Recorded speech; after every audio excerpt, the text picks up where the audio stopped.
नमस्कार दोस्तों, आइए जानते हैं आज मध्य प्रदेश की बड़ी खबरें। आज की पहली खबर है कि भोपाल में मांस मछली होगा बैन। मध्य प्रदेश की राजधानी भोपाल में मांस मछली की बिक्री को लेकर निगम प्रशासन की ओर से बड़ा फैसला लिया गया है। आगामी दिनों में त्योहारी सीजन को मद्देनजर रखते हुए अलग अलग 10 दिनों में मुर्गा, मांस और मछली बेचना प्रतिबंधित रहेगा। यह आदेश 15 अगस्त से प्रभावी होंगे, जो अलग अलग दिनों में 21 अक्टूबर तक लागू होंगे। दरअसल सावन के बाद आगामी दिनों में कई धार्मिक पर्व आने वाले हैं। ये ऐसे पर्व हैं जिनमें लोग मांस मछली जैसे मांसाहार का सेवन करना पाप समझते हैं। इस वजह से भोपाल में अलग अलग 10 दिनों में धार्मिक भावनाओं को मद्देनजर रखते हुए मांस और मछली को प्रतिबंधित किया जाएगा।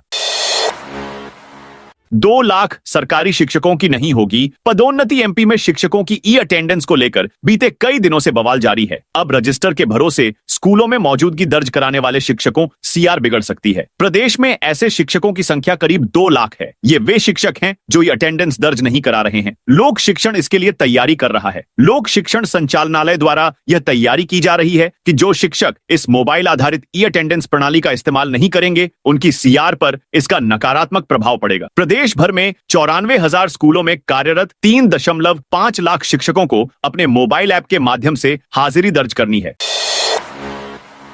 लाडली बहनों को रक्षाबंधन पर डबल तोहफा। मध्य प्रदेश की करोड़ों लाडली बहनों के लिए बड़ी खुशखबरी सामने आई है, जहां रक्षाबंधन के अवसर पर मुख्यमंत्री मोहन यादव बहनों के खाते में 1500 रुपए ट्रांसफर करेंगे। सीएम ने कहा कि मैं उज्जैन में इस परंपरा का पालन करता रहा हूं। अब लाडली बहन के माध्यम से हम पूरे प्रदेश में यह कार्यक्रम कर रहे हैं। सीएम डॉ मोहन यादव ने बताया कि इस साल नरसिंहगढ़ में हमारी बहनों के लिए इस महीने की रक्षाबंधन की किश्त वहीं से जारी होगी। हम इस साल अपनी लाडली बहनों की राशि बढ़ाकर 1500 रुपए करने जा रहे हैं और खासकर रक्षाबंधन पर हम 250 रुपये अलग से दे रहे हैं।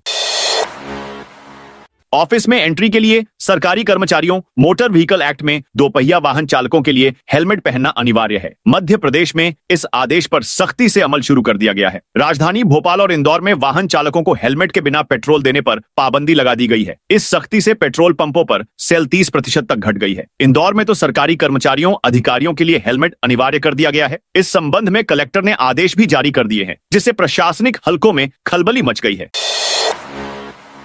एमपी में अब किसानों को डेबिट कार्ड से मिलेगा खाद। मध्य प्रदेश में खाद की कालाबाजारी रोकने के लिए किसानों को डेबिट कार्ड पर खाद देने की व्यवस्था बनाई जा रही है। राजगढ़ में भी जिले की 140 सहकारी समितियों में किसानों को डेबिट कार्ड के जरिए खाद देने की व्यवस्था की जा रही है। सहकारी बैंकों से संबद्ध किसानों को अब डेबिट कार्ड मुहैया कराया जाएगा। इसी के माध्यम से उन्हें रबी और खरीफ के सीजन में खाद मिलेगा, यानी एटीएम की तर्ज पर कंप्यूटरीकृत ब्रांच में जाकर उन्हें कार्ड स्वैप करना होगा, तभी खाद मिल पाएगा। सहकारी समितियों की हुई वीडियो कॉन्फ्रेंस में हाल ही में वरिष्ठ अधिकारियों ने निर्देश दिए हैं। राजगढ़ जिले में भी सहकारी समितियों के तहत आने वाले किसानों के अब डेबिट कार्ड बनेंगे। 7 अगस्त को समर्थन मूल्य पर मूंग खरीदी होगी खत्म। हरदा में समर्थन मूल्य पर मूंग की उपज बेचने के कई दिनों बाद भी किसानों को समय पर भुगतान नहीं मिल पा रहा है। राखी का त्योहार और मक्का की फसल के लिए यूरिया खरीदने हेतु नकदी न होने से किसान परेशान हैं। जिले में समर्थन मूल्य पर मूंग खरीदी 7 अगस्त को समाप्त हो जाएगी। यहाँ 34,251 किसानों से 1,14,269 मीट्रिक टन मूंग खरीदी गई है। इसकी कुल कीमत 992 करोड़ रुपए है। बैंकों को 615 करोड़ रुपए के ईपीओ जारी किए गए हैं। प्रज्ञा ठाकुर का दिग्विजय सिंह पर हमला। मालेगांव बम ब्लास्ट केस में हाल ही में हुए फैसले के बाद पहली बार प्रज्ञा सिंह ठाकुर मध्य प्रदेश की राजधानी भोपाल पहुंची। पहले तो राजभोज विमानतल पर ही उनका जोरदार स्वागत किया गया। इसके बाद निवास पर पहुंचने पर एक बार फिर उनका सनातन संस्कृति के तहत स्वागत किया गया। इस दौरान भोपाल से पूर्व सांसद प्रज्ञा सिंह ठाकुर ने पूर्व सीएम दिग्विजय सिंह तंज कसातो वहीं एटीएस के अफसरों पर गंभीर आरोप लगाते हुए कहा, सत्य की विजय होती है, धर्म की विजय होती है, अधर्म का नाश होता है। सबसे पहले एमपी के इन शहरों में दौड़ेंगी सरकारी बसें। मध्य प्रदेश में सरकारी बस सेवा शुरू करने के लिए सरकार ने कदम बढ़ा दिए। प्रदेश के अंदर और दूसरे राज्यों तक सरकारी बसों को दौड़ाने के लिए सरकार ने कंपनियों के गठन का अहम चरण पूरा कर लिया। मप्र यात्री परिवहन एवं अधोसंरचना लिमिटेड नाम से राज्य स्तरीय होल्डिंग कंपनी बनाई है। इसकी 7 सहायक कंपनियों का भी पुनर्गठन किया। ये वे कंपनियां हैं जो अभी भोपाल, इंदौर, उज्जैन, जबलपुर, सागर, रीवा और ग्वालियर में सिटी बस कंपनी के तौर पर काम कर रही है। इनके शेयर होल्डिंग में बदलाव किया गया है।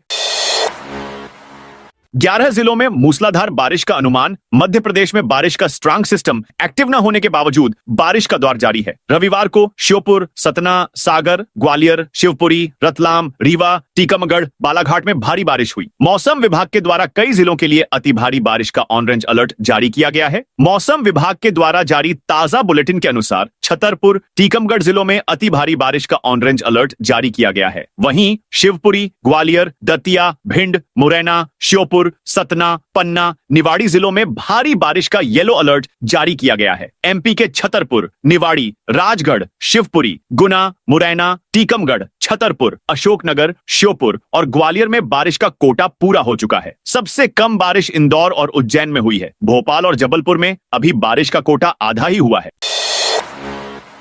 3 लाख से ज्यादा पेंशन धारकों को करानी होगी ई-केवाईसी। मध्य प्रदेश के पेंशनधारियों के लिए बड़ा अपडेट सामने आया है, जहां सरकार की सभी पेंशन स्कीमों का लाभ लेने वाले 3,50,000 पेंशनधारियों को 31 अगस्त तक जीवित प्रमाण पत्र के साथ ई-केवाईसी कराना होगा, वरना उनकी पेंशन होल्ड पर रख दी जाएगी। सामाजिक न्याय एवं दिव्यांगजन सशक्तिकरण विभाग ने सभी कलेक्टर, पंचायतों के सीईओ और नगर निगमों को निर्देश दिए हैं कि 31 अगस्त तक ई-केवाईसी पूरी करा ली जाए, वरना इसके बाद पेंशन पोर्टल पर पेंशनधारी का खाता लॉक कर दिया जाएगा। विभाग के द्वारा प्राप्त हुई जानकारी के अनुसार अभी तक 3.5 लाख पेंशनधारियों ने ई-केवाईसी नहीं कराई है। सभी पेंशन धारकों को डाटा ऑनलाइन सत्यापित किया जाना है। एमपी में बाढ़ ने मचाई तबाही, पीड़ितों से मिलेंगे सीएम मोहन यादव। एमपी में इस बार मानसून जमकर बरस रहा है। जुलाई माह में करीब 55% ज्यादा बरसात हो चुकी है। प्रदेश के अधिकांश बांध पानी से लबालब हो गए हैं। अति वर्षा के कारण कई इलाकों में बाढ़ आ चुकी है, जिससे कई मकान गिरे, लोगों और मवेशियों की मौत हुई, फसलें चौपट हो गईं। प्रदेश के गुना में भी बाढ़ ने खासी तबाही मचाई थी। अब प्रदेश के मुख्यमंत्री मोहन यादव और केंद्रीय मंत्री ज्योतिरादित्य सिंधिया शहर का दौरा करने आ रहे हैं। वे बाढ़ पीड़ितों से मिलेंगे और हालात का जायजा लेंगे। आधिकारिक जानकारी के अनुसार सीएम मोहन यादव और केंद्रीय मंत्री ज्योतिरादित्य सिंधिया दोपहर बाद 2:30 बजे गुना पहुंचेंगे। वे बाढ़ पीड़ितों से मिलने शहर की 3 कॉलोनियों में जाएंगे। अब कॉन्ट्रैक्ट पर होंगी भर्तियां। आयुध निर्माणियों ने भी अब पक्की नौकरी से किनारा कर लिया है। सेना के अग्निवीर की तर्ज पर यहां भी 1 या 4 साल के लिए कॉन्ट्रैक्ट पर कर्मचारी रखे जाएंगे। निगमीकरण के बाद 7 रक्षा कंपनियां निश्चित अवधि के लिए भर्तियां कर रही हैं। यूनिशंस इंडिया लिमिटेड के बाद advance weapons and equipment India limited ने कॉन्ट्रैक्ट बेस पर पद निकाले हैं। आखिरी बार 5 साल पहले नियमित भर्तियां की गई थीं। नई कोयला खदानों की बनेगी कार्य योजना। कोयला मंत्रालय संसदीय सलाहकार समिति के सदस्य एवं सांसद बंटी विवेक साहू ने शनिवार को सांसद कार्यालय में डब्ल्यूसीएल के जीएम अनूप हंजुरा और भारतीय कोयला खदान मजदूर संघ के पदाधिकारियों की बैठक ली। इस दौरान उन्होंने डब्ल्यूसीएल के जीएम को नई कोयला खदानों को प्रारंभ करने के लिए शीघ्र ही कार्य योजना बनाने के निर्देश भी दिए। सांसद साहू ने पेंच और कन्हान क्षेत्र के विभिन्न मुद्दों को लेकर डब्ल्यूसीएल के जीएम से क्रमवार बात की। इस दौरान उन्होंने डब्ल्यूसीएल के जीएम को कन्हान क्षेत्र की भारत ओसीएम एवं मोहन कालरी की फाइनल स्टेज पर प्रबंधन की ओर से की गई कार्यवाही की जानकारी ली। एमपी में जल्द दौड़ेंगी कम किराए वाली आरामदायक बसें। मध्य प्रदेश में जल्द ही कम किराए वाली आरामदायक बसें दौड़ती नजर आएंगी। प्रस्तावित मुख्यमंत्री सुगम परिवहन सेवा के लिए परिवहन विभाग की कवायद तेज हो गई है। इसके लिए प्रदेश में राज्य स्तरीय कंपनी के साथ 7 सहायक कंपनियां भी गठित की गई हैं। राज्य सरकार द्वारा अप्रैल 2025 में स्वीकृत मुख्यमंत्री सुगम परिवहन सेवा योजना के अंतर्गत नगर वाहन सेवा और अंतर शहरी बस सेवा को सुगम बनाने का काम किया जा रहा है। रजिस्ट्रार ऑफ कंपनी एक्ट के तहत राज्य स्तरीय मध्य प्रदेश यात्री परिवहन एवं अधोसंरचना लिमिटेड कंपनी का गठन किया गया। 3 जुलाई 2025 को इसका पंजीयन हुआ। राज्य स्तरीय कंपनी के अध्यक्ष सीएम होंगे, जबकि परिवहन मंत्री और मुख्य सचिव उपाध्यक्ष होंगे। ई अटेंडेंस लगाने के 6 घंटे बाद कर सकेंगे आउट। सरकारी शिक्षकों की स्कूलों में उपस्थिति सुनिश्चित करने को हमारे शिक्षक ऐप पर 1 जुलाई से उपस्थिति दर्ज करने निर्देश थे। पिछले माह तकनीकी दिक्कतों के चलते रियायत दी थी। अब 1 अगस्त से ई अटेंडेंस अनिवार्य कर दी गई है। इसका पालन नहीं होने पर वेतन कटौती की जाएगी। हमारे शिक्षक ऐप को शिक्षा विभाग ने शिक्षकों की सैलरी सिस्टम से जोड़ दिया है। ऐप में रेटिना के जरिए उपस्थिति दर्ज होती है, साथ ही लोकेशन ऑटोमेटिक फीड होती है। निर्धारित समय पर अटेंडेंस दर्ज करने के बाद 6 घंटे बाद ही आउट की जा सकती है। स्कूल से दूसरी लोकेशन या कम समय की स्थिति में हाफ डे से लेकर 1 दिन का वेतन काटा जाएगा। कुछ दिन पहले भोपाल में जिले के प्रमुख अधिकारियों को इसके लिए ट्रेनिंग दी गई थी।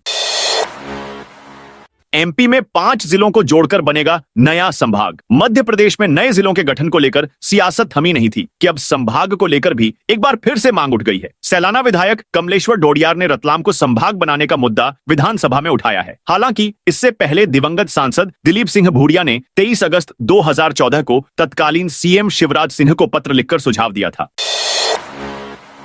परिवहन विभाग के नए आदेश से बड़ी मुश्किलें। मध्य प्रदेश में high security registration plate HSRP ने एक बार फिर टेंशन दिया है। परिवहन विभाग द्वारा इसके संबंध में नए आदेश जारी किए गए हैं, जिससे वाहन मालिकों की मुश्किलें बढ़ गई हैं। नई नंबर प्लेट को लेकर पूर्व में काफी बवाल मच चुका था, लेकिन फिलहाल मामला शांत सा था। ऐसे में परिवहन विभाग ने शेष वाहनों में एचएसआरपी की अनिवार्यता को लेकर सख्त आदेश जारी कर दिया है। परिवहन विभाग के अधिकारियों का कहना है कि हाल ही में सुप्रीम कोर्ट द्वारा राज्य सरकारों को इसके संबंध में कड़े आदेश दिए गए हैं। इस पर अमल करते हुए प्रदेश के परिवहन विभाग ने इसके लिए अभियान चलाने की घोषणा कर दी है।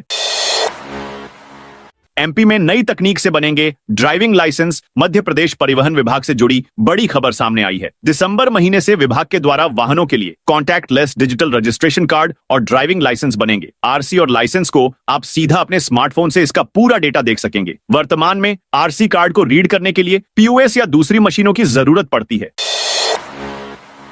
मुरैना नगर निगम के कर्मचारियों का वेतन नहीं मिलने पर धरना। मुरैना में नगर निगम के सभी नियमित और दैनिक वेतनभोगी कर्मचारियों ने सोमवार को वेतन नहीं मिलने के विरोध में नगर निगम कार्यालय पर धरना दिया। कर्मचारियों को पिछले 2 महीने जून और जुलाई का वेतन नहीं मिला है, जिससे उनके सामने परिवार के भरण पोषण की समस्या खड़ी हो गई है। धरने में बड़ी संख्या में कर्मचारी शामिल हुए। कर्मचारी यूनियन ने 31 जुलाई को नगर निगम प्रशासन को झापन देकर चेताया था कि अगर जल्द वेतन नहीं मिला तो 4 अगस्त को धरने पर बैठेंगे। इसके बावजूद निगम अधिकारियों ने कोई कदम नहीं उठाया। इससे नाराज कर्मचारियों ने तय समय पर प्रदर्शन शुरू कर दिया। खाद नहीं मिलने पर किसानों ने किया हाईवे जाम। दमोह में खाद की किल्लत से परेशान किसानों ने सोमवार को स्टेट हाईवे जाम कर दिया। दमोह के जबेरा और तेंदुखेड़ा मुख्यालय पर किसानों ने एकत्र होकर विरोध प्रदर्शन किया। किसानों का आरोप है कि खाद का स्टॉक होने के बावजूद खाद नहीं मिल रही है। इससे उनकी फसलें बर्बाद होने की कगार पर हैं। शुक्रवार को भी वे यहां आए थे, तब उनसे कहा गया था कि सोमवार को खाद मिलेगी। सोमवार सुबह 6 बजे से सैकड़ों किसान खाद लेने के लिए बैठे थे, लेकिन खाद नहीं मिलने पर गुस्साए किसानों ने सुबह 11 बजे तेंदुखेड़ा मुख्यालय पर जाम लगा दिया। हेलमेट के खिलाफ लगी याचिकाओं। इंदौर में हेलमेट न पहनने वालों को 1 अगस्त से पेट्रोल न देने के कलेक्टर के आदेश के खिलाफ हाई कोर्ट में लगी 2 जनहित याचिकाओं पर आज सुनवाई होगी, जिसमें याचिकाकर्ता तर्क देंगे कि शहर के मध्य क्षेत्र में हेलमेट की कोई आवश्यकता नहीं है। वहीं परिवहन मंत्री उदय प्रताप सिंह ने कहा कि हर बात कानून में नहीं, पर जान बचाने के लिए हेलमेट पहनना जरूरी है। पेट्रोल डलवाने के लिए 10 रुपए में किराए पर हेलमेट पुलिस युवक को थाने ले गई। इंदौर में प्रशासन के आदेश के बाद पेट्रोल पंप पर बिना हेलमेट पहने लोगों के वाहनों में पेट्रोल नहीं दिया जा रहा है। ऐसे में सोशल मीडिया पर एक्टिव एक युवक ने इसका दोहरा फायदा उठाने की कोशिश की। रोहित मोदी नाम के सोशल मीडिया ब्लॉगर ने 10 रुपए में हेलमेट किराए पर देना शुरू कर दिया। वह हाथ में पोस्टर लेकर शहर के एक पेट्रोल पंप के बाहर खड़ा हो गया। उसने पोस्टर पर लिखा हेलमेट फॉर रेंट। लोगों ने उससे किराए पर हेलमेट लेकर अपने वाहनों में पेट्रोल भी डलवाया। इतना ही नहीं, युवक ने इसके वीडियो भी बनाए और अपने सोशल मीडिया अकाउंट पर पोस्ट कर दिए ताकि उसके व्यूज बढ़ सके। लेकिन पुलिस को जानकारी मिलने पर इस युवक पर प्रतिबंधात्मक कार्रवाई हो गई। 1.5 लाख संपत्तियों के दस्तावेज ऑनलाइन। हाउसिंग बोर्ड ने अपने आवंटियों की प्रॉपर्टी से जुड़े दस्तावेज सुरक्षित करने के लिए डिजिटाइजेशन का काम करीब पूरा कर लिया है। अब तक बोर्ड 75,000 से ज्यादा आवंटियों की 80 लाख संपत्तियों के दस्तावेज और नस्तियां ऑनलाइन कर चुका है। ये दस्तावेज अब डिजिलॉकर ऐप पर भी अपलोड हो गए हैं। यानी आवंटी को अपने दस्तावेजों की जरूरत हो या उन्हें इनमें कुछ देखना है तो अपने रजिस्टर्ड मोबाइल नंबर से लॉगिन कर डिजिलॉकर पर देख सकते हैं। डिजी लॉकर पर मप्र शासन के 101 तरह के दस्तावेज ऑनलाइन हैं। इनमें अब मप्र हाउसिंग बोर्ड भी शामिल हो गया है। प्रदेश में 1 स्टेट 1 हेल्थ इमरजेंसी मेडिसिन लागू करने की तैयारी। एमपी के ग्रामीण और शहरी स्वास्थ्य ढांचे को सुधारने के लिए एम्स भोपाल ने 1 state 1 health emergency medicine plan तैयार किया है। इसमें मप्र के सभी अस्पतालों में आपातकालीन चिकित्सा सेवाओं को एक समान बनाया जाएगा। एम्स ने हाल ही में एक आपदा प्रबंधन मॉक ड्रिल का आयोजन किया। एम्स के निदेशक डॉ. अजय सिंह ने कहा कि हर नागरिक तक विश्व स्तरीय आपातकालीन चिकित्सा सेवा पहुंचाना हमारा मिशन है। बता दें कि इस पहल का उद्घाटन पिछले वर्ष सीएम मोहन यादव ने किया था। झारखंड के पूर्व सीएम शिबू सोरेन का निधन। झारखंड के पूर्व मुख्यमंत्री और राज्यसभा सांसद शिबू सोरेन का निधन हो गया है। वे 81 साल के थे। दिशोम गुरुजी के नाम से प्रसिद्ध सोरेन ने आज सुबह दिल्ली के सर गंगाराम अस्पताल में अंतिम सांस ली। सोरेन पिछले 1.5 महीने से अस्पताल में भर्ती थे। उन्हें ब्रेन स्ट्रोक हुआ था। इससे उनके शरीर के बाईं ओर पैरालिसिस हो गया था। वे पिछले 1 महीने से लाइफ सपोर्ट सिस्टम पर थे। न्यूरोलॉजी, कार्डियोलॉजी और नेफ्रोलॉजी के डॉक्टरों की टीम उनका इलाज कर रही थी। सुप्रीम कोर्ट का राहुल से सवाल कैसे पता, चीन ने जमीन हड़पी। सुप्रीम कोर्ट ने सोमवार को भारतीय सेना पर आपत्तिजनक टिप्पणी को लेकर कांग्रेस नेता राहुल गांधी को फटकार लगाई। कोर्ट ने पूछा, आपको कैसे पता चला कि चीन ने भारत की 2000 वर्ग किलोमीटर जमीन पर कब्जा कर लिया है? विश्वसनीय जानकारी क्या है? अगर आप सच्चे भारतीय होते तो ऐसा नहीं कहते। इसके साथ सेना पर आपत्तिजनक टिप्पणी मामले में लखनऊ की कोर्ट में राहुल के खिलाफ चल रही कार्रवाई पर सुप्रीम कोर्ट ने रोक लगा दी। कोर्ट ने इस मामले में शिकायतकर्ता उदय शंकर श्रीवास्तव और यूपी सरकार को नोटिस भेजा है।